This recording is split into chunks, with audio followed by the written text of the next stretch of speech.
Hello dear friends, आपका स्वागत करते हैं आपके इस अपने यूट्यूब चैनल एम के आलम मैथमेटिक्स क्लासेस में।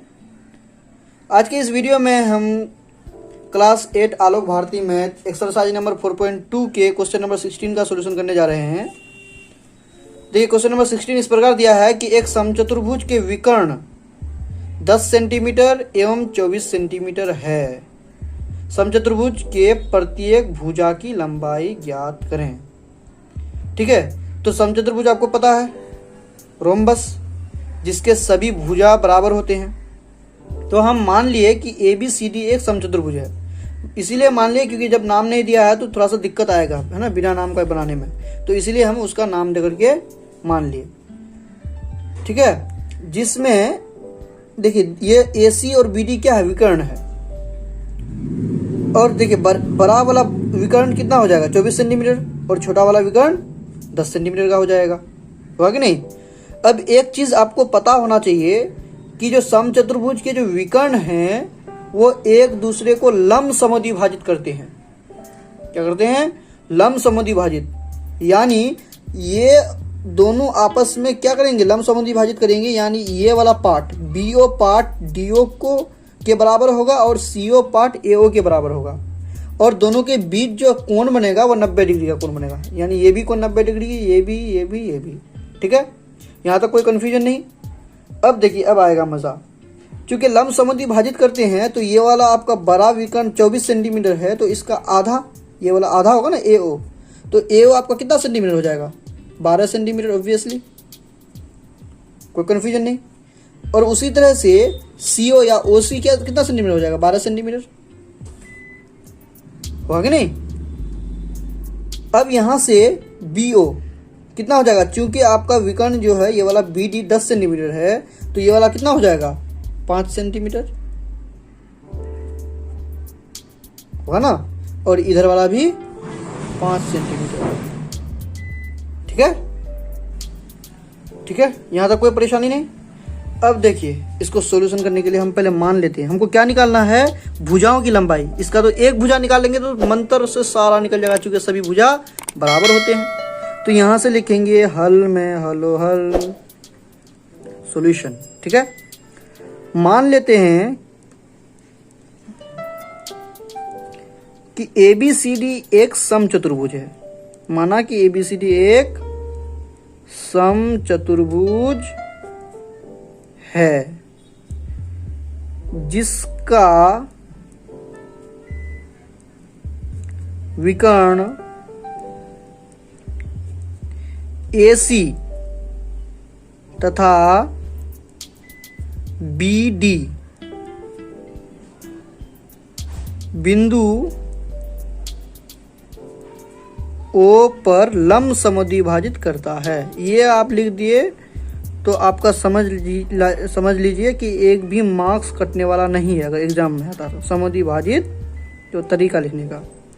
ठीक है, करता है।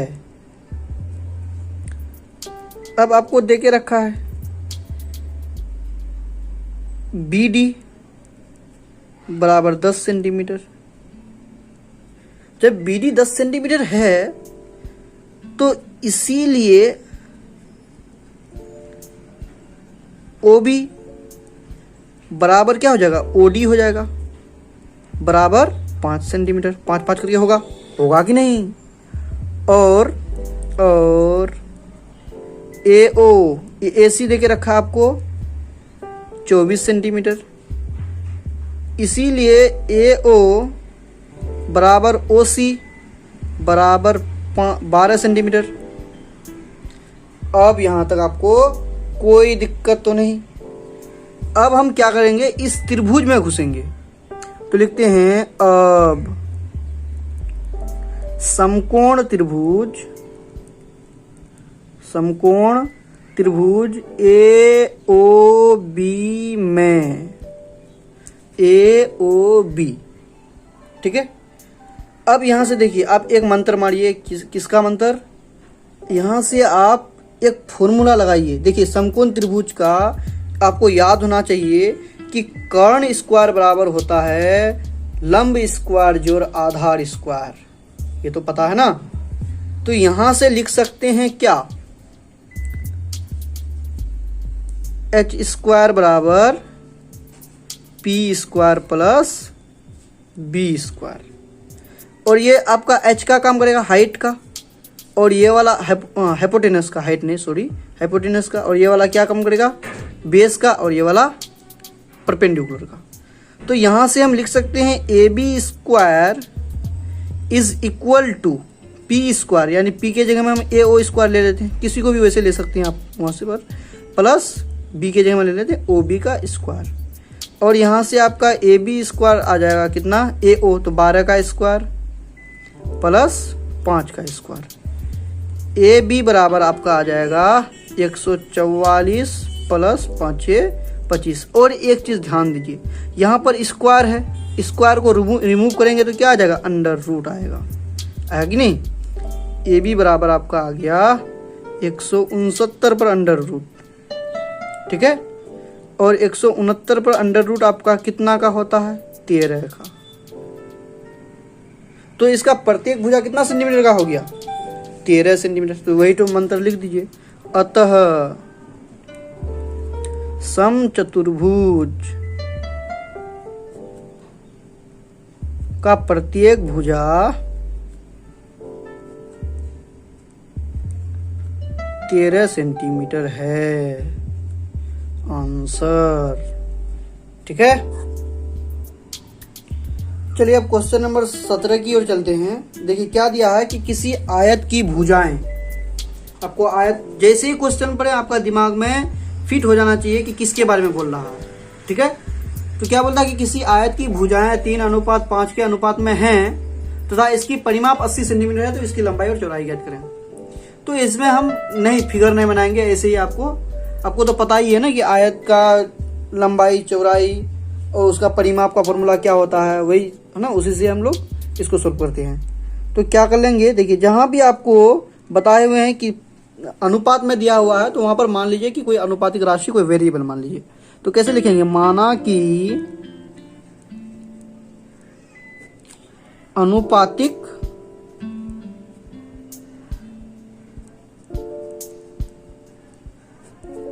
राशि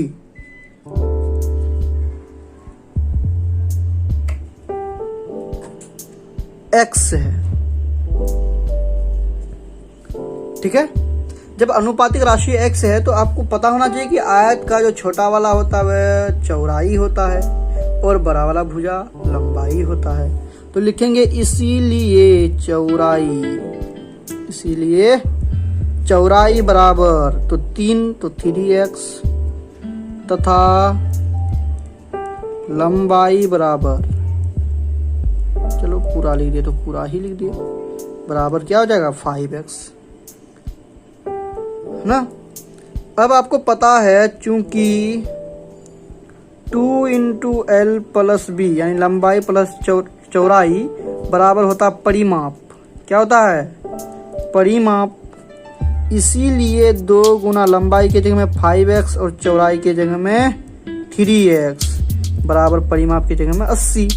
हमको x का मान निकालना है यहाँ से, तो 5 और 3 8x होगा ना, और ये 2 को उधर भेज दो तो 80/2 आ जाएगा, मर्डर कीजिएगा तो 40 आएगा, और यहाँ से x का मान निकालिएगा तो 40/8 आएगा, 8 5 6 40 आएगा, कोई दिक्कत। अब बोलता है कि लंबाई निकालो, इसीलिए लंबाई बराबर, लंबाई कितना 5x, तो x के जगह में 5 पुट करो, 5 6 25 तथा चौड़ाई बराबर 3x, तो 3 × 5 बराबर 15 सेंटीमीटर, क्योंकि परिमाप देके रखा सेंटीमीटर में आंसर। कितना हलवा क्वेश्चन है, लेकिन ट्राई ये नहीं करते आप लोग खुद से, पहले खुद से ट्राई कीजिए, नहीं बनता है तो इधर उधर ताकिए, झांकिए, चोरी कीजिए, चमारी कीजिए, जो करना है कीजिए पहले, लेकिन खुद से ट्राई कीजिए, ठीक है।